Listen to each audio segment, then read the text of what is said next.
With this week's social story. That's where we post 3 stories on our social media and let you pick the one for us to take a deeper dive into. And this week's choices were the latest on the TikTok deal, the CDC's changes to vaccine guidelines for children, and Taylor Swift's official release party of a showgirl.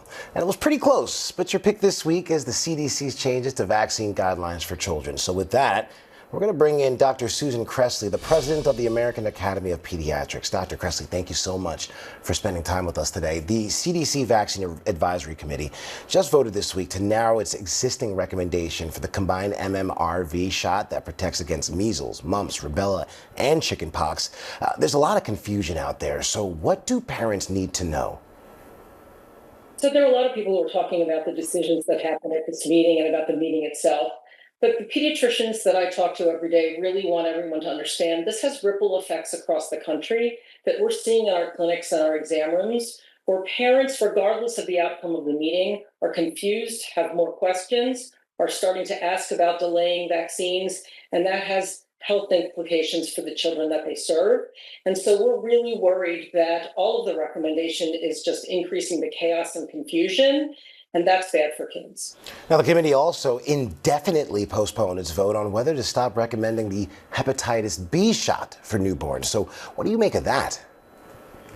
So we're really concerned. And before, again, this meeting happened, we're starting to see in nurseries across the country that just because this was on the agenda and there were conversations before the meeting about hepatitis B and potentially moving it, where families are starting to ask about can I delay that hepatitis B? I heard it could be given later in life and my child could still be protected.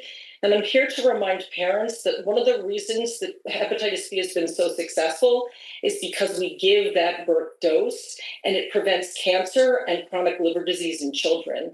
And so while they may have deferred it, certainly the ripple effects of them making families question it and understand and ask more questions, that's going to leave more children unprotected, which puts them at risk. Just that protection that it provides is so vital, Doctor. Finally, the committee voted to drop its prior recommendation for annual COVID shots for anyone 6 months and older, saying it's a personal choice. What should parents know?